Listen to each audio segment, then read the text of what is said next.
మా ఇంట్లో మల్లన్న బోనాలు తీసుకునుడు ఇదే ఫస్ట్ టైం. ఇక తెల్లారి తీరుకుంటుందా లేదా అని నైటే గుమ్మాలకి మామిడి ఆకుల తోరణాలు, బంతిపూలు అయితే కట్టేసుకున్నాం. ఒక రోజు ముందే గుచ్చుకున్నాం బంతిపూలు. ఇక తెల్లారైతే ఇంటి చుట్టుపక్కల వాళ్ళందరూ వచ్చి కూరగాయలు అయితే కట్ చేసి పోయిర్రు.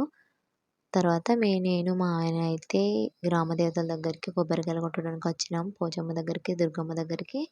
కట్టెల పొయ్యి మీద అయితే ఫస్ట్ బోనాలు అయితే వండిర్రు. ఒక దాంట్లోనేమో వైట్ అన్నం, ఒక దాంట్లోనేమో బెల్లపన్నం.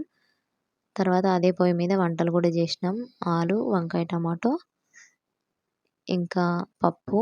తర్వాత బోనాలు అయితే మంచిగా కడిగేసుకొని వాటికి పసుపు, బొట్టు, పిండితో అయితే అలంకరణ చేసిర్రు మా అత్తయ్య అండ్ మా ఆడపడుచు.